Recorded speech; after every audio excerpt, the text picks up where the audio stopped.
देखिए, देश भर में सर्दी का सितम जारी है। उत्तर भारत के पहाड़ी राज्यों में बर्फबारी का दौर बिल्कुल नहीं थम रहा। इस बर्फबारी से पर्यटक तो खुश हैं, लेकिन इससे मैदानी इलाके में लोगों को शीतलहर का सितम झेलना पड़ रहा है। तापमान लगातार लुढ़कता जा रहा है और देश में बदलते मौसम के मिजाज पर हमारी ये रिपोर्ट देखिए।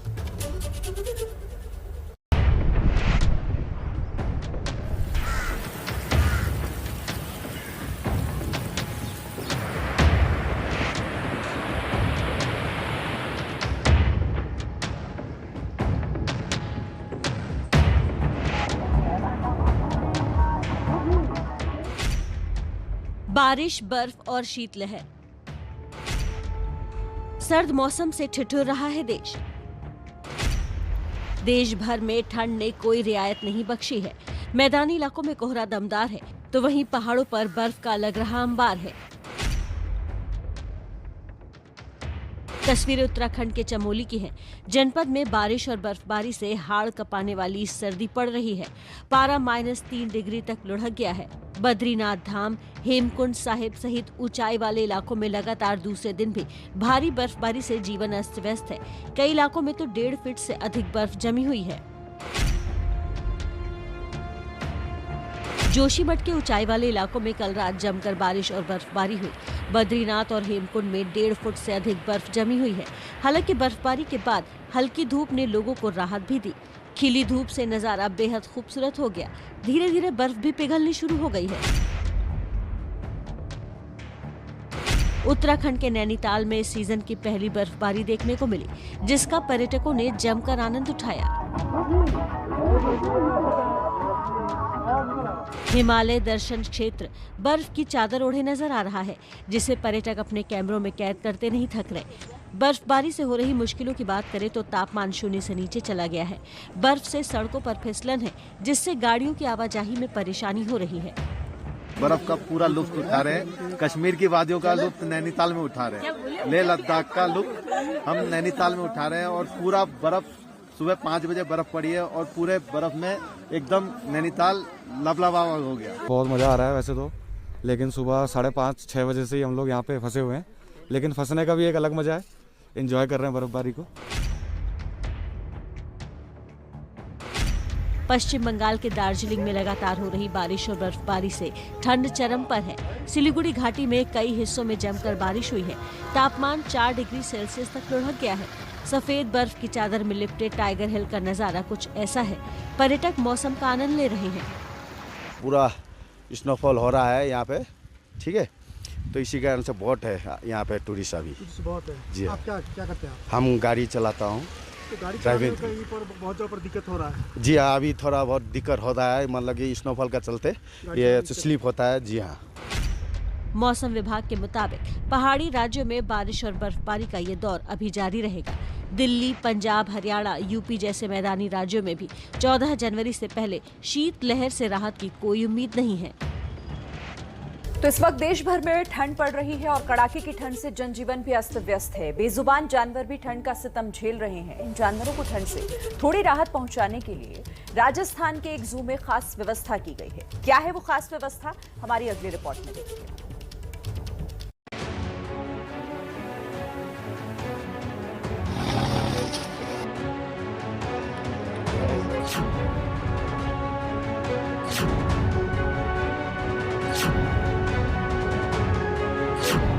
आप सोच रहे होंगे कि जानवरों के साम्राज्य में इन सुविधाओं का क्या काम, तो आपको बता दें कि ये पूरा बंदोबस्त बेजुबान जानवरों को ठंड से बचाने के लिए किया गया है। तस्वीरें राजस्थान के नाहरगढ़ बायोलॉजिकल पार्क की हैं। ठंड में इंसान तो जैसे तैसे ठंड से बचने का इंतजाम कर लेता है, लेकिन बेजुबान अपना दर्द बयां नहीं कर पाते। लेकिन नाहरगढ़ के बायोलॉजिकल पार्क के अधिकारियों ने बेजुबानों के दर्द को समझते हुए मुकम्मल तैयारी की है। जानवरों को ठंड से बचाने के लिए पार्क में मौजूद शेरों व अन्य जानवरों के लिए इलेक्ट्रॉनिक व ऑल हीटर लगाए गए हैं। पूरे पार्क में करीब 33 हीटर और पर्दे लगाए गए हैं। साथ ही जानवरों के पिंजरे की खिड़की और दरवाजे पर मोटे कवर चढ़ाए गए हैं ताकि ठंडी हवाओं से परेशानी न हो। जानवरों के लिए खाने पीने की सभी सुविधाएं उपलब्ध है। ठंड से बचाने के लिए अंडे के साथ ही अन्य पौष्टिक चीजें भी दी जा रही हैं। हम लोग सर्दी से बचाव के लिए वन्यजीवों का विशेष प्रबंधन किया जाता है ताकि उनमें किसी बार ठंड का दुष्प्रभाव न पड़े। इसके लिए हम जितने भी एनक्लोजर्स हैं उनके चारों तरफ से उनको पैक किया जाता है। उनके चार टाटियाँ लगा, जो खिड़की दरवाजे रहते हैं उनको टाटियाँ लगा के उनको, ताकि कोल्ड वेव्स उनके अंदर एनक्लोजर में प्रवेश न करे। इस पर ठंड से उनको लोग प्राइमरी रूप से तो एनक्लोजर्स के जो रिटायर रूम्स हैं, चैम्बर्स हैं, उनको पूर्ण रूप से बंद किया जाता है ताकि रात में किसी ठंड का, नाइट को ज़्यादा ठंड का प्रभाव रहता है उसके लिए। दूसरे जितने भी एनक्लोजर में हीटर लगाए जाते हैं ताकि गर्मी का उनका वातावरण मिलता रहे। पुख्ता व्यवस्था के बीच जानवर भी बढ़ती कनकनी में ठंड का मजा लेते नजर आ रहे हैं। वहीं जू घूमने आए पर्यटक भी जू के इस इंतजाम से खुश हैं। और अब बात करते हैं कोरोना के संकट की। कोरोना के मामले जिस तेजी के साथ बढ़ रहे हैं उससे लोगों में टेंशन बढ़ती जा रही है। दिल्ली और मुंबई में 24 घंटे में कोविड के मामले डबल हो गए हैं। चिंता इसलिए ज्यादा है क्योंकि देश में बच्चों को अभी तक कोरोना की वैक्सीन नहीं लगी है। आज शाम 4 बजे स्वास्थ्य मंत्रालय की प्रेस कॉन्फ्रेंस में 15 से 18 साल के बच्चों के लिए वैक्सीन का रोड मैप बताया जा सकता है, लेकिन उससे पहले आपको दिखाते हैं कि देश में हालात क्या है। कोरोना से अभी आने वाले वक्त में निजात मिल पाएगी ऐसा लगता नहीं है। देश में कोरोना का वायरस एक बार फिर बहुत तेजी से अपना पैर पसार रहा है और तीसरी लहर की आहट साफ सुनाई देने लगी है। सबसे पहले आपको कोरोना के ओमिक्रॉन वेरिएंट से जुड़ा अपडेट दे देते हैं। देश में ओमिक्रॉन से संक्रमित मरीजों की कुल संख्या 900 से ज्यादा हो गई है। जिन राज्यों में ओमिक्रॉन का सबसे ज्यादा असर दिख रहा है वो हैं महाराष्ट्र, दिल्ली, गुजरात, राजस्थान, तमिलनाडु और तेलंगाना। महाराष्ट्र में 24 घंटे में ओमिक्रॉन के 82 केस सामने आए, गुजरात में 73, जबकि केरल में 65 संक्रमितों की पुष्टि हुई। पंजाब में भी ओमिक्रॉन से संक्रमण का एक मामला सामने आया है। यहाँ इसी महीने 36 साल का एक व्यक्ति स्पेन से आया था, जिसके नमूने की जांच की गई तो ओमिक्रॉन संक्रमण की पुष्टि हो गई। इसी के साथ देश के 23 राज्यों में ओमिक्रॉन के मामले सामने आ चुके हैं। अभी पंजाब में ठीक है, एक केस आया था ओमिक्रॉन का और वो ठीक होके घर चल गया पेशेंट। हमारे पास कोई भी ओमिक्रॉन का केस नहीं है। ओमिक्रॉन वेरिएंट तो नई आफत बनकर आया है, लेकिन कोरोना का वायरस अपने पुराने स्वरूप में पहले से ही मौजूद है और अब उसमें भी जबरदस्त इजाफा देखने को मिल रहा है। 24 घंटे में महाराष्ट्र में 3,900 केस तो दिल्ली में 923 मामले सामने आए। ये मामले अचानक कितनी तेजी से बढ़ने लगे हैं, इसका अंदाजा ऐसे लगाइए कि दिल्ली में मंगलवार को कोरोना के 496 मामले आए थे। बुधवार को दिल्ली में 923 मामले दर्ज किए गए, जो मंगलवार की तुलना में दोगुना है। 30 मई के बाद दिल्ली में सबसे ज्यादा कोरोना के केस आए हैं। दिल्ली में 30 मई को 946 मामले सामने आए थे, जबकि एक दिन पहले यानी 29 दिसंबर को 923 नए मामले दर्ज हुए। कुछ नया वेरिएंट आया है कोविड का, जैसे कि ओमिक्रॉन है इस टाइम। देखिए, वायरस का काम है अपने आप को बदलते रहना, वो वेरिएंट करता रहेगा। कभी अल्फा आया था, डेल्टा आया था, अब ये ओमिक्रॉन आ गया है, हो सकता है और वेरिएशन डाले। हमें जो इम्पोर्टेंट चीजें हैं कि वेरिएशन कुछ भी हो, कोई भी वेरिएंट हो, हमें बेसिक कोविड एप्रोप्रिएट बिहेवियर को नहीं भूलना है। मुंबई में भी कोरोना के मामले बेतहाशा बढ़ रहे हैं। मंगलवार को मुंबई में कोरोना के 1,377 केस आए थे। बुधवार को 2,510 नए मामले दर्ज हुए हैं। इसी तरह कोलकाता में भी कोरोना के काफी मामले सामने आ रहे हैं। मंगलवार को यहाँ 752 नए केस आए थे। बुधवार को नए केस की संख्या 1,089 थी। गुजरात में बुधवार को कोरोना वायरस संक्रमण के 548 नए मामले सामने आए। राज्य में 6.5 महीने से ज्यादा समय बाद किसी एक दिन संक्रमण के 500 से ज्यादा मामले सामने आए हैं। यानी एक नहीं, कई राज्यों में कोरोना फिर से सिर उठा रहा है। लेकिन ये वक्त घबराने का नहीं, सतर्क रहने का है। देखिए, देश में कोरोना का खतरा लगातार बढ़ रहा है। प्रशासन अलर्ट पर है, पाबंदियां लागू करके स्थिति को नियंत्रण में लाने की कोशिश की जा रही है, लेकिन अभी भी लापरवाही नजर आ रही है। लापरवाही के मोर्चे पर कहीं सरकार तो कहीं जनता। ऐसे में बड़ा सवाल है कि लापरवाही रहेगी इस तरीके से जारी तो कोरोना से कैसे हम जंग जीतेंगे।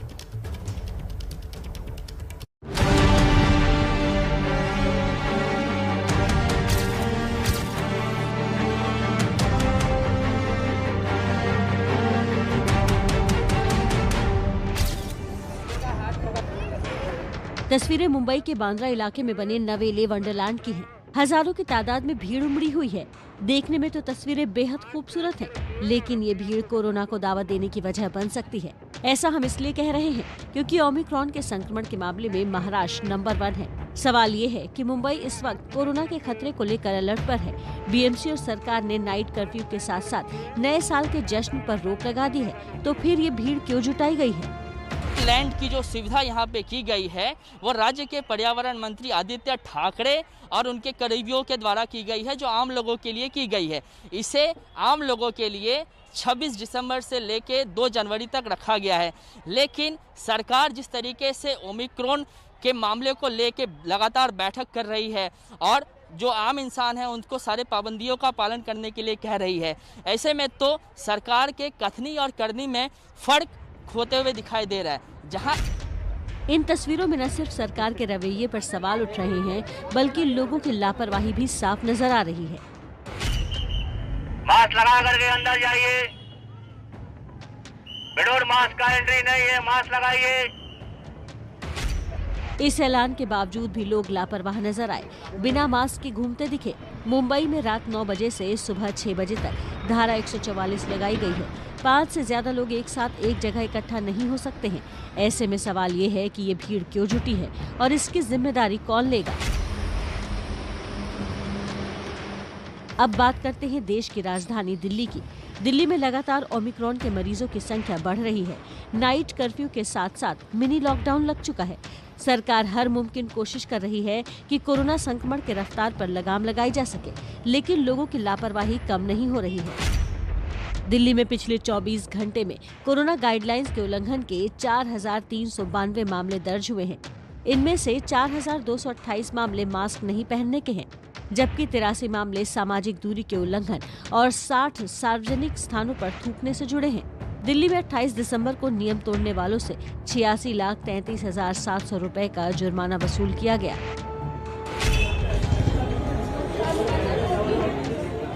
दिल्ली, मुंबई और देश के बाकी राज्यों में हाल ऐसे ही है। लोग कोरोना की गंभीरता को समझने को तैयार ही नहीं है।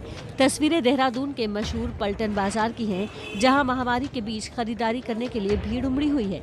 सामाजिक दूरी का पालन तो छोड़िए, लोग मास्क लगाने की भी जहमत नहीं उठा रहे हैं। सवाल पूछने पर बहाने तो ऐसे हैं कि सवाल पूछने वाला भी चकरा जाए। पक्का ही लगेगा कि इलेक्शन के बाद लॉकडाउन लगेगा। अब पब्लिक देख लो, कोरोना का ऐसे ही करेगी, कोई कुछ बीमारी शिमारी कुछ नहीं है, मगर मास्क लगाना जरूरी है। मास्क नहीं लगाया है आपने? मास्क तो नहीं लगा, क्या करें, अब बच्चों का पेट ही पालना है। सारे दिन मास्क लगा के बैठ नहीं सकते हम यहाँ पे। ऐसे में बड़ा सवाल ये है कि कोरोना के खिलाफ इस लड़ाई में ऐसी लापरवाही क्यों?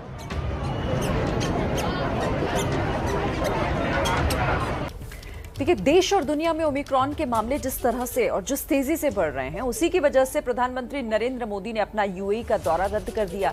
लेकिन देश में हो रही चुनावी रैलियों पर कोई रोक नहीं दिख रही। सवाल ये उठता है कि आखिर ये रैलियां रुकेंगी कब?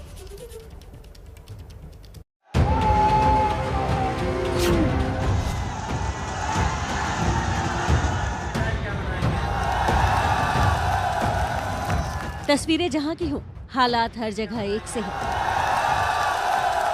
रैली चाहे जिस राजनीतिक दल की हो, लापरवाही हर किसी की तरफ से हो रही है। पिछले कुछ दिनों से जिस तरह कोरोना के मामले तेजी से बढ़ रहे हैं, उसे देखकर लोग परेशान हैं। लेकिन नेताओं को लोगों से क्या लेना देना? उन्हें तो वोट पाना है, चुनाव जीतना है, सत्ता पर आसीन होना है। आज भी चुनावी राज्यों में कई रैलियां हैं। उत्तराखंड के हल्द्वानी में पीएम नरेंद्र मोदी पहुंच रहे हैं। वो वहां पर 17,500 करोड़ रुपए की 23 परियोजनाओं का उद्घाटन और शिलान्यास करेंगे। पीएम साहब ठीक 1 बजे यहाँ पर पहुंच जाएंगे और लगभग 2:30 बजे तक उनका कार्यक्रम रहेगा। तो पूरा माहौल जो है आप देख ही रहे होंगे कि यहाँ पर लोगों में उनके आने को लेकर बहुत उत्सुकता है, बहुत जोश है। गृह मंत्री अमित शाह की आज यूपी में 3 रैलियां हैं। ये रैलियां मुरादाबाद, अलीगढ़ और उन्नाव में होनी है। माना जा रहा है कि इसमें जबरदस्त भीड़ उमड़ेगी। बीजेपी ने इसके लिए तैयारियां भी जोर शोर से की हैं। यूपी के मुख्यमंत्री योगी आदित्यनाथ भी आज कई जनसभाएं करने जा रहे हैं। गोरखपुर में वो वाटर स्पोर्ट्स कॉम्प्लेक्स का लोकार्पण करेंगे। महाराजगंज में जन विश्वास यात्रा में शामिल होंगे और पीलीभीत में एक जनसभा करेंगे। पंजाब में भी अगले साल चुनाव है। इसलिए वहां भी चुनावी रैलियों का दौर शुरू हो चुका है। अरविंद केजरीवाल आज से 3 दिन के दौरे पर पंजाब पहुंच रहे हैं। चंडीगढ़ में वो विक्ट्री मार्च की अगुवाई करेंगे। नगर निगम चुनाव में वहां पार्टी को बड़ी सफलता मिली थी। आम आदमी पार्टी के इसी विक्ट्री मार्च में पंजाब में पार्टी के सभी बड़े नेता, सभी जीते हुए पार्षद और हजारों कार्यकर्ता शामिल होंगे। जाहिर है इसमें भीड़ भी खूब होगी। चंडीगढ़ के लोगों ने भाजपा के मौजूद मेयर, भारतीय जनता पार्टी के 2 पूर्व मेयर और भाजपा के यूथ अध्यक्ष सबको हरा दिया। इनकी जगह जनता ने आम आदमी पार्टी के नए चेहरों को चुना है। पंजाब में किसानों के संयुक्त समाज मोर्चा की भी आज रैली है। किसान नेता बलबीर सिंह राजेवाल आज अपनी पहली राजनीतिक रैली को संबोधित करेंगे। इतनी पाबंदियां लग रही है, इतना ओमिक्रॉन का डर है, खौफ है, तो इतनी बड़ी बड़ी रैलियां क्यों हो रही हैं? कौन लोग करा रहे हैं इसको? बड़े बड़े जानकार लोग करा रहे हैं इसको। और इलेक्शन कमीशन के बहानेबाजी की जा रही है कि इलेक्शन कमीशन क्या करेगा। अरे भाई, इलेक्शन कमीशन तो 1-2 महीने बाद पिक्चर में आएगा। जब मॉडल कोड लागू होगा उस वक्त इलेक्शन कमीशन की जिम्मेदारी होगी, अभी तो सरकार की जिम्मेदारी है। इस बीच यूपी में चुनाव आयोग की टीम के दौरे का आज तीसरा दिन है, लेकिन चुनाव कब होगा, रैलियों पर रोक लगेगी या नहीं, इसे लेकर अभी कुछ भी साफ नहीं है। मुस्लिम भारत लगातार जारी है और अब वक्त है आप तक वो खबर पहुंचाने का जिसे सुनकर आप हिंद की सेना पर नाज करेंगे और पाकिस्तान की नींद हराम हो जाएगी। पाकिस्तान ने अपने जिन पालतू दहशतगर्दों को कश्मीर में अमन चैन बिगाड़ने के लिए भेजा है, भारत की सेना उन पर चुन चुन कर प्रहार कर रही है। एक बुलेट एक शिकार का सिलसिला जारी है। ताजा खबर यह है कि सेना, सीआरपीएफ और कश्मीर पुलिस ने मिलकर पिछले 12 घंटे में कश्मीर से 6 खूंखार आतंकियों का सफाया कर दिया है। ये सभी आतंकी अनंतनाग और कुलगाम में हुए 2 अलग अलग मुठभेड़ में मारे गए हैं। इसमें से 2 के पाकिस्तानी होने की पुष्टि हुई है। बड़ी जानकारी हम आपको दे रहे हैं। सेना, सीआरपीएफ और जम्मू कश्मीर पुलिस ने मिलकर 2 जगहों पर यह ऑपरेशन किया, जिसमें 6 खूंखार आतंकियों का सफाया कर दिया गया है। आतंक के खिलाफ सेना का ऑपरेशन ऑल आउट।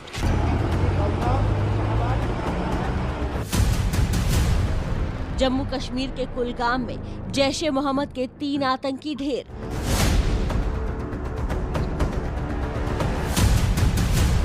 अनंतनाग में 3 आतंकी ढेर।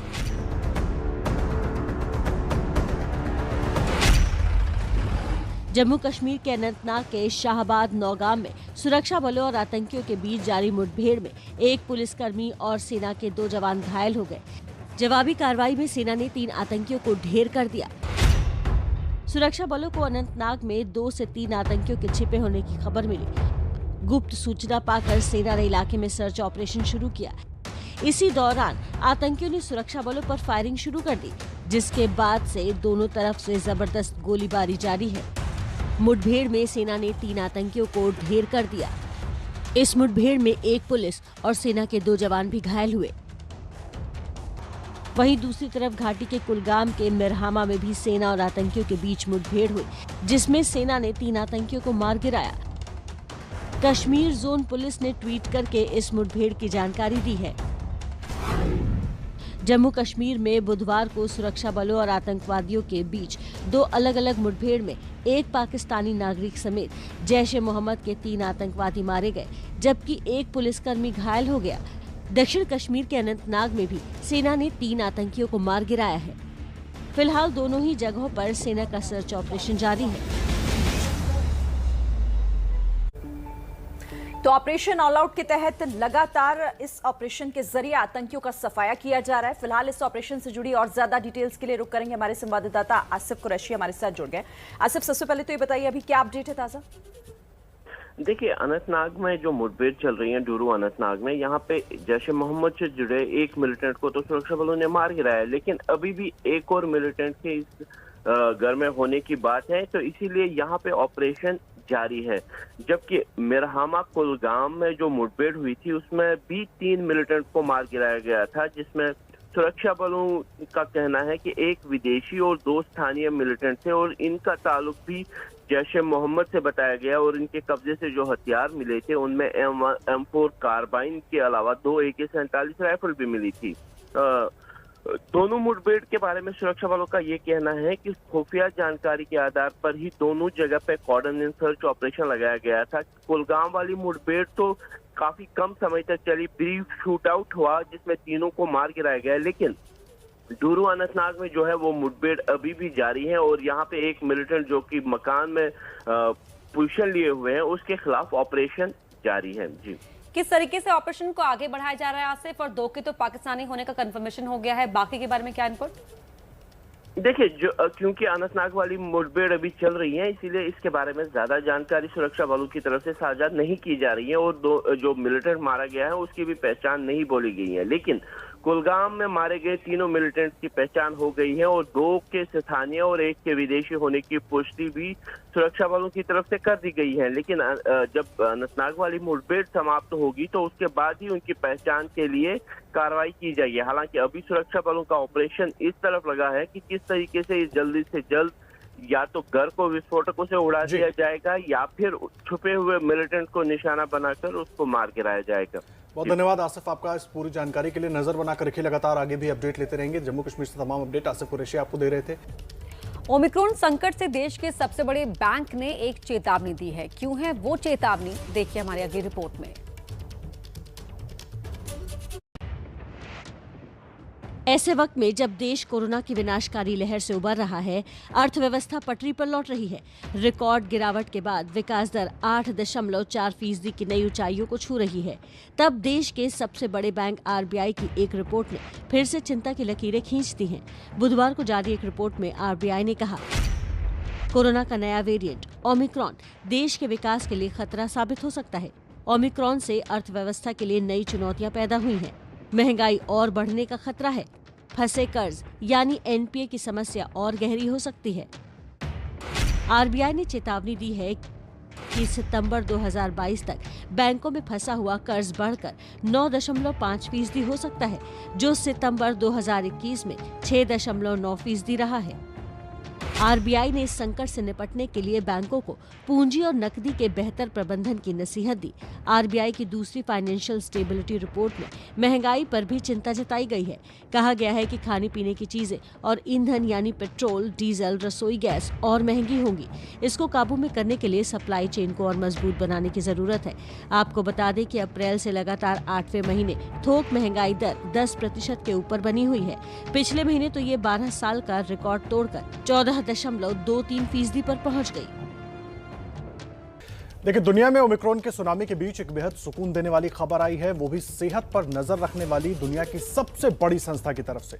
हम बात कर रहे हैं विश्व स्वास्थ्य संगठन की यानी कि WHO की, जिसकी चीफ साइंटिस्ट सौम्या स्वामीनाथन ने बड़ा बयान दिया है। सौम्या स्वामीनाथन ने कहा है कि ओमिक्रॉन के खिलाफ वैक्सीन कारगर साबित हो रही है। वैक्सीन की वजह से लोग गंभीर रूप से बीमार नहीं पड़ रहे हैं। WHO ने दुनिया भर के लोगों से अपील की है कि जिन लोगों ने अभी तक टीका नहीं लगवाया है वो तुरंत वैक्सीन लगवा लें। कोरोना से इस लड़ाई में इस वक्त की सबसे बड़ी और अच्छी खबर कि ओमिक्रॉन वेरिएंट पर वैक्सीन कारगर है और जो लोग ओमिक्रॉन से संक्रमित हो रहे हैं वो बहुत ज्यादा गंभीर स्थिति में सिर्फ और सिर्फ वैक्सीन की वजह से नहीं जा रहे हैं। इसीलिए WHO की तरफ से भी अपील की गई है कि जिन लोगों ने अभी तक वैक्सीन की डोज नहीं लगवाई है वो भी वैक्सीन जरूर लगवाएं और जल्द से जल्द लगवाएं। और इस बीच एक बड़ी खबर आपको बता दें कि कालीचरण को गिरफ्तार कर लिया गया है। ये बड़ी जानकारी इस वक्त हम आपको दे रहे हैं। बापू को लेकर धर्म संसद में जिस तरह का बयान दिया गया था उसके बाद से लगातार सवाल ये उठ रहे थे कि कालीचरण को अभी तक क्यों नहीं गिरफ्तार किया गया। छत्तीसगढ़ में मामला दर्ज हुआ था और मध्य प्रदेश के खजुराहो से कालीचरण को गिरफ्तार किया गया है। ये बड़ी जानकारी हम आपको दे रहे हैं। रायपुर में कालीचरण महाराज पर केस दर्ज है और अब गिरफ्तारी हो गई है मध्य प्रदेश के खजुराहो से। धर्म संसद में बापू को लेकर कालीचरण ने जिस तरह से अपशब्द कहे थे उसके बाद ही रायपुर में यह मामला दर्ज हुआ था और तब से पुलिस कालीचरण को तलाश रही थी। हालांकि कालीचरण ने बाद में एक वीडियो फिर जारी किया था और फिर अपने आप को सही ठहराया था, अपनी बात को सही ठहराया था, लेकिन लगातार पुलिस तलाशती रही और अब मध्य प्रदेश के खजुराहो से कालीचरण को गिरफ्तार कर लिया है। विवादित बयान दिया था धर्म संसद में कालीचरण ने और जिसके बाद लगातार सबके निशाने पर था कालीचरण। मामला दर्ज हुआ रायपुर में और उसके बाद पुलिस तलाश कर रही थी और अब जो जानकारी मिल रही है मध्य प्रदेश के खजुराहो से कालीचरण को गिरफ्तार कर लिया गया है। इस वक्त का ये सबसे बड़ा अपडेट धर्म संसद रायपुर में बुलाई गई थी, जिसमें तमाम संत अपनी बात रख रहे थे और उन सबके बीच कालीचरण ने बापू को अपशब्द कहे थे, जिसके बाद मामला दर्ज हुआ था। और इस खबर पर ज्यादा जानकारी के लिए सीधे रुख करेंगे, हमारे संवाददाता ज्ञानेंद्र हमारे साथ जुड़ गए हैं। ज्ञानेंद्र, कैसे हुई है गिरफ्तारी, क्या और जानकारी हमारे पास इससे जुड़ी? देखिए, कालीचरण ने धर्म संसद पर जिस तरह से आपत्तिजनक टिप्पणी महात्मा गांधी के ऊपर की थी, उसके बाद से ही उसके ऊपर गिरफ्तारी की तलवार लटक रही थी। लेकिन धर्म संसद में बयान देने के बाद कालीचरण रात को ही छत्तीसगढ़ छोड़कर छत्तीसगढ़ से निकल गया था। छत्तीसगढ़ पुलिस के ऊपर ये दबाव बनने लगा था और पिछले 2 दिन से अगर बात करें, एबीपी न्यूज ने बहुत प्रमुखता से इस बात को उठाई थी। जिस तरह से आरोप लग रहे थे कि क्या उत्तर प्रदेश चुनाव है, इसकी वजह से तो नहीं टल रहा है कालीचरण की गिरफ्तारी। लेकिन कल पुलिस ने ये कहा था, एबीपी न्यूज ने अपने प्राइम टाइम में कल 8 बजे इस बात को बहुत प्रमुखता से दिखाया था कि कालीचरण की गिरफ्तारी अब तक क्यों नहीं। और अभी जो जानकारी मिल रही है, रायपुर एसपी प्रशांत अग्रवाल से मेरी एबीपी न्यूज की बातचीत हुई है। एसपी ने बताया है कि खजुराहो से कालीचरण गिरफ्तार कर लिया गया है। 2 टीम बनाई गई थी। महाराष्ट्र और मध्य प्रदेश में लगातार छापेमार कार्रवाई चल रही थी। लेकिन कल के बाद अचानक छत्तीसगढ़ सरकार पर इस बात का दबाव बढ़ने लगा था कि आखिर कालीचरण आपत्तिजनक टिप्पणी करने के बाद और दोबारा जब सफाई का वीडियो वो पेश करता है, तो उसके बाद भी वो कहता है कि मुझे मृत्युदंड दे दीजिए, मुझे फर्क नहीं पड़ता। और आपको याद होगा, मुख्यमंत्री भूपेश बघेल ने ये कहा था कि अगर कालीचरण इतने साहसी हैं तो उनके ऊपर एफआईआर दर्ज हो गई है, उन्हें आके सरेंडर करना चाहिए, तो छत्तीसगढ़ पुलिस अपना काम करेगी। तो कुल मिलाकर जिस तरह से चौतरफा दबाव बन रहा था और ये पूरा मामला राजनीतिक होता जा रहा था, तो अब ये खबर आई है कि छत्तीसगढ़ पुलिस ने खजुराहो से गिरफ्तार कर दिया है और अब कुछ देर बाद दोपहर या शाम तक कालीचरण को लेकर पुलिस रायपुर पहुंचेगी। आदर्श, ठीक है, आप रहेंगे ज्ञानेंद्र हमारे साथ। ब्रजेश भी हमारे साथ जुड़ गए, हमारे सहयोगी। ब्रजेश, क्या मिल रही है पूरी जानकारी, किस तरह से गिरफ्तारी हुई? और बड़ा सवाल ये भी कि रायपुर में इस तरह का छत्तीसगढ़ में बयान धर्म संसद में देने के बाद कालीचरण मध्य प्रदेश पहुंच जाता है और अभी तक छुपा रहता है, किसी को जानकारी भी नहीं मिलती। हाँ, देखिए आदर्श, जैसे ही ये वहाँ से कालीचरण भागा था, ये आपत्तिजनक बयान देखे, उसके बाद सब जगह से खबर लग रही थी कि वो मध्य प्रदेश में कहीं छिपा हुआ। सबसे बड़ी बात जो आ रही थी कि वो इंदौर के किसी आश्रम में छिपा हुआ है, क्योंकि सब ये कयास लगा रहे थे कि उसके लिए सबसे मुफीद जगह यही यदि कहीं है तो वो भाजपा शासित राज्य हो सकता है। तो इसके लिए हम तमाम लोगों के पास खबर थी कि वो है तो मध्य प्रदेश में, मगर किस जगह है। इंदौर के पर हम लोग तलाश कर रहे थे, मगर इंदौर में तो नहीं मिला। मगर अभी सुबह 4 बजे छत्तीसगढ़ पुलिस ने छापेमारी की है। खजुराहो के पास 25 किलोमीटर दूर एक बागेश्वरी धाम है, वहाँ एक व्यक्ति के पास वो किराए से रह रहा था, तो अपना पहचान छुपा के, और छत्तीसगढ़ पुलिस ने सुबह 4 बजे उसको वहाँ से अरेस्ट किया है और बिना मध्य प्रदेश पुलिस को इन्फॉर्म किए हुए छत्तीसगढ़ पुलिस तुरंत उसे वहाँ से उठा के ले गई। हमारे वहाँ जो लोकल पुलिस के लोगों से बात हुई, जिला पुलिस के लोगों से बात हुई है, जिला पुलिस के लोगों को कोई इत्तला नहीं दी गई है, किसी प्रकार की कोई खबर नहीं है और ये खबर छत्तीसगढ़ से ही चल के आई है कि वहाँ से उसको गिरफ्तार कर लिया गया। मगर बड़ी बात वही है कि किस तरीके से वहाँ से भागा था और यहाँ पर अपनी पहचान छुपा के रह रहा था। पहले ये संभव आशंका जताई जा रही थी कि हो सकता है वो किसी आश्रम वगैरह में छिपा हो, मगर खजुराहो से 25 किलोमीटर दूर एक बागेश्वरी धाम करके छोटा सा गांव है। ये ब्रिजेश, एक चीज और समझना चाहेंगे, आपने अपनी बात की शुरुआत में कहा था कि कौन सा राज्य मुफीद हो सकता है छुपने के लिए, लेकिन सवाल यह है कि एक राज्य की पुलिस दूसरे राज्य में जाती है, कुछ काम इस तरह के ऑपरेशन को करती है, तो प्रोटोकॉल के तहत जानकारी दी जाती है। क्या जानबूझकर ऐसा नहीं किया गया कि कहीं ऐसा होता तो शायद कालीचरण फिर वहां नहीं मिलता? इस तरह की भी कोई बात हो सकती है? बिल्कुल ऐसा ही लग रहा है कि जिस तरीके से दबे छुपे तौर पे छत्तीसगढ़ पुलिस आई और यहाँ पे छापेमारी की, और आमतौर पर होता यह है कि जब किसी ऐसे अपराधी को पकड़ा जाता है तो या तो आते ही समय लोकल पुलिस को इन्फॉर्म किया जाता है या फिर जब गिरफ्तारी हो जाती है, कायदा तो यही कहता है कि आते समय ही जैसे उस थाने में आई है उसमें इन्फॉर्म करना चाहिए, मगर नहीं हुआ। या फिर जाते समय इत्तला दी जाती कि हमने यहाँ से अपराधी को पकड़ा है, तो जो वहाँ का जो जिला प्रशासन, जो जिला पुलिस है, उसको जरा भी कोई इत्तला नहीं है। हम लोगों ने जब उनसे पूछा तब उनको खबर मिली कि यहाँ से कोई ऐसी बड़ी घटना भी हुई है। तो इसमें लग रहा है कि छत्तीसगढ़ पुलिस पूरी सतर्क होकर आई थी कि मध्य प्रदेश पुलिस को पूरे किसी प्रकार की कोई खबर नहीं करनी है, क्योंकि शायद उनको लग रहा हो कि मध्य प्रदेश सरकार इतनी आसानी से गिरफ्तारी ना करने दे। हालांकि ये संभव नहीं होता, यदि उस पर पुलिस किसी छत्तीसगढ़ में धाराएं लगी हैं, उसके खिलाफ केस दर्ज है, तो ये संभव ही नहीं था कि इसको किसी प्रकार रोका जाता। मगर फिर भी इससे ये पता लग रहा है कि छत्तीसगढ़ पुलिस किस तरीके से दबे छुपे तौर पर मध्य प्रदेश के कई शहरों में छापेमारी कर रही थी और उसके बाद आज सुबह 4 बजे उसको अरेस्ट किया और लेके निकल गई है और दोपहर तक रायपुर पहुंच जाएगी, जहां उसको कोर्ट में पेश किया जाएगा। अच्छा ठीक है, आप हमारे साथ रहिए। इस वक्त रायपुर के एसपी प्रशांत भी हमारे साथ जुड़ गए हैं। प्रशांत जी, मैं आपसे जानकारी चाहूंगी क्योंकि ढूंढा जा रहा था कालीचरण कहां छिपा है किसी को नहीं पता था। आज सुबह 4 बजे खजुराहो से गिरफ्तारी हुई है, कैसे मुमकिन हो पाया? जब से ये एब्सकॉन्ड हुए थे we were trying to locate him और कुछ कुछ टेक्निकल इनपुट्स के माध्यम से खजुराहो के बारे में जानकारी मिली, तो मेरी टीम वहाँ पे थी परसों रात से, और वहाँ पे काफ़ी ट्राई करने के बाद फिर एक प्राइवेट गेस्ट हाउस में पहले ये रुका हुआ था, और उसके बाद उसने एक और वहाँ पे खजुराहो से 25 किलोमीटर दूर एक बागेश्वर धाम है, वहाँ के पास में एक प्राइवेट व्यक्ति के यहाँ भी किराए में इन्होंने रूम लिया हुआ था। तो वहाँ से इसको हम लोगों ने आज सुबह 4 बजे अरेस्ट किया हुआ है और उसको लेकर के टीम निकली है। वो देर शाम तक रायपुर पहुंचेगी। किस तरीके से लोकल एजेंसीज की हेल्प ली गई थी या बिना उन्हें बताए इस ऑपरेशन को अंजाम दिया गया? अभी तो लोकल हेल्प की आवश्यकता वहाँ पे नहीं पड़ी थी, वो हमारी टीम ने खुद ही कोशिश करते हुए इसको अरेस्ट कर लिया है। प्रशांत जी, कब तक आपकी टीम रायपुर पहुंच जाएगी कालीचरण को लेकर, और आज कब तक प्रोड्यूस करेंगे? ये शाम तक, देर शाम तक पहुंचेगी, देर शाम तक पहुंचेगी। अच्छा प्रशांत जी, एक मामला पुणे में भी दर्ज है, तो क्या पुणे की भी पुलिस से आपकी कोई बातचीत हुई है? क्योंकि जाहिर तौर पर वहां की पुलिस भी चाहेगी कि कालीचरण से इस मामले में पूछताछ हो। जी, पुणे और अकोला में एफआईआर हुई थी, तो वहाँ की पुलिस से भी बात हुई थी, तो विल इन्फॉर्म देम। बाकी उन लोग डिसीजन लेंगे उनके केस के लिए, विल इन्फॉर्म देम कि वी हैव अरेस्टेड। एक और सवाल कि जब आपकी टीम वहां पहुंची तो कालीचरण की तरफ से किस तरीके से बिहेव किया गया, क्या कोऑपरेट किया गया? वो जिस समय अरेस्ट हुआ उस समय कोई उसके पास और ऑप्शन नहीं था। हमारी टीम में काफी संख्या में लोग थे और वो अकेले था, तो we just picked him up and we are bringing him. Prashant ji, एक चीज और जानना चाहेंगे, लगातार नजर बनी हुई थी सबकी और जिस तरह का बयान दिया गया था उसके बाद से कालीचरण निशाने पर था, किस तरीके से आप लोग खजुराहो तक पहुंचे, ये सूचनाएं कैसे कलेक्ट हुई? क्योंकि पहले लग रहा था कि शायद छत्तीसगढ़ में ही हो सकता है, लेकिन ये तो मध्य प्रदेश पहुंच गया था। वो छत्तीसगढ़ में नहीं था, ये तो क्लियर था। बाकी बहुत सारी टेक्निकल इनपुट्स हम लोगों ने ली, कहाँ से जा सकता है, रेलवे से, एयरपोर्ट से, उनके नंबर से, तो काफी चीजें पे वर्क किए और फिर अल्टीमेटली ये खजुराहो से अरेस्ट हुए। और इन्होंने जो एक वीडियो जारी किया था कल, वो भी खजुराहो से जारी किया था, जो पहले गेस्ट हाउस में रुका हुआ था वहाँ पे। जी अच्छा प्रशांत जी, क्योंकि कालीचरण धर्म संसद में विवादित बयान दिया, उसके बाद भी जब एक बार फिर से एक वीडियो जारी कर यही कहा गया कालीचरण की तरफ से कि वो अभी भी उन्हें कोई अफसोस नहीं है अपने शब्दों पर, क्या गिरफ्तारी के समय या उसके बाद में अभी भी कालीचरण अपने उस बयान पर कायम है? कोई अभी हम लोग उससे अभी कोई बयान का मौका नहीं है, उसको लेकर के आ रहे हैं और यहाँ पे लाकर उससे पूछताछ करी जाएगी।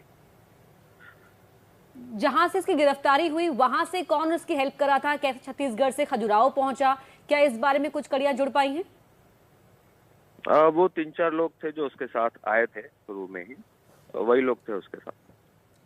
प्रशांत जी, आप लोगों ने अभी धाराएं कौन कौन सी लगाई हैं और जब कोर्ट में पेश करेंगे तो आप लोगों की तरफ से क्या कुछ कहा जाएगा, कुछ अगर इस पर आप रोशनी डाल पाए तो? धाराएं 505 आईपीसी है, 294 है, 153A है, 295A है, और कोर्ट में प्रोड्यूस करेंगे तो उसकी जमानत के विरोध हम लोग लगाएंगे अपना रिपोर्ट। जी अच्छा प्रशांत जी, कालीचरण को ढूंढा जा रहा था लेकिन छत्तीसगढ़ से मध्य प्रदेश के खजुराहो वो पहुंचा किस तरह से, क्या कुछ आपको इस बारे में जानकारी मिल पाई है कि उसकी मदद कौन कौन कर रहा था? मदद जो उसका खुद के पहले के उसके जो साथी रहे हैं उन्हीं 2-3 लोगों ने शायद की है। अभी डिटेल पूछताछ जब इसको ला करके हम लोग करेंगे। जी अच्छा प्रशांत जी, ये बताइए, जिन धाराओं का आप जिक्र कर रहे हैं कि इन धाराओं के तहत मामला दर्ज हुआ है, तो क्या आगे सजा का प्रावधान इन धाराओं के तहत, मैं ये समझना चाहती हूँ कि मुश्किलें कैसे बढ़ेंगी आगे कालीचरण की? नहीं, सभी धाराएं काफी स्ट्रिंजेंट रहती हैं और धार्मिक अनिश्चितता फैलाने से रिलेटेड है, पब्लिक ट्रैंक्विलिटी को खराब करने से रिलेटेड है और लोगों की भावनाएं भड़काने से रिलेटेड है, तो स्ट्रिंजेंट धाराएं हैं और इनके ऊपर हम लोग भी अपना पक्ष अच्छे से कोर्ट में रखें।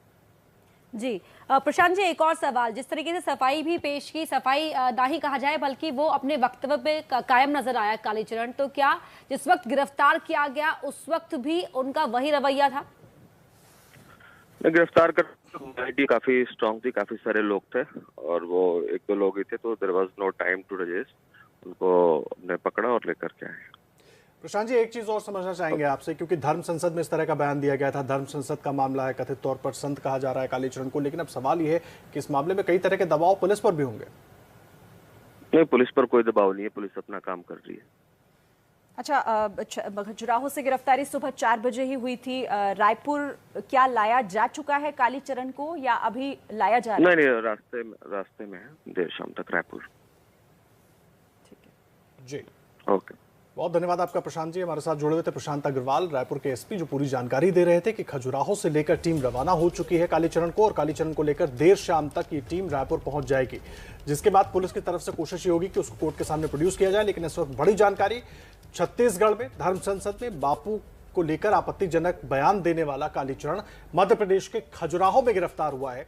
और सबसे बड़ी बात यह है कि छत्तीसगढ़ पुलिस ने मध्य प्रदेश पुलिस को बिना कोई जानकारी दिए इस ऑपरेशन को अंजाम दिया। लोकल पुलिस को वहां पर नहीं बताया गया, छत्तीसगढ़ की टीम सीधा वहां पर पहुंची और जिस गेस्ट हाउस में कालीचरण रुका हुआ था वहां से उसको उठाया और रवाना हो चुकी है छत्तीसगढ़ पुलिस की ये टीम। और किन किन धाराओं में मामले दर्ज किए गए हैं वो भी प्रशांत अग्रवाल ने बताया है। और बड़ा सवाल यह कि लगातार कोशिश हो रही थी, लगातार तलाश कर रही थी छत्तीसगढ़ पुलिस की कालीचरण तक पहुंचे, लेकिन कालीचरण मिला कहां? मध्य प्रदेश के खजुराहो में एक गेस्ट हाउस में अपने साथियों के साथ नाम बदलकर छुपा हुआ था और शाम तक रायपुर पहुंच जाएगा, जिस तरीके से जानकारी दी है प्रशांत अग्रवाल ने, रायपुर एसपी ने। और जिस तरह के धाराओं में मामला दर्ज किया गया है, जाहिर तौर पर यहाँ कालीचरण की मुश्किलें आगे बढ़ेंगी। मुश्किलें इसलिए भी बढ़ेंगी क्योंकि एक मामला तो देखिए रायपुर में, लेकिन 2 मामले महाराष्ट्र में, एक अकोला और एक पुणे, वहां पर भी दर्ज हैं। तो ऐसे में कालीचरण के जो ये विवादित बयान था और बाद में भी वो अपने बयान पर कायम बना हुआ है, अपने उस वक्तव्य पर जिसको लेकर पूरा विवाद शुरू हुआ, तो कालीचरण की मुश्किलें अब शुरू हो गई। आप इसे ऐसे समझिए, क्योंकि गिरफ्तारी आज सुबह 4 बजे खजुराहो में हुई है और बताया जा रहा है कि खजुराहो में बागेश्वरी धाम में वो छिपा हुआ था, क्योंकि पुलिस लगातार तलाश कर रही थी। लेकिन कालीचरण है कहां, ये सवाल बना हुआ था, जिसका जवाब अब मिला है कि वो छत्तीसगढ़ से निकलकर वो पहुंच चुका था खजुराहो, मध्य प्रदेश, और वहां से ये गिरफ्तारी मुमकिन हो पाई।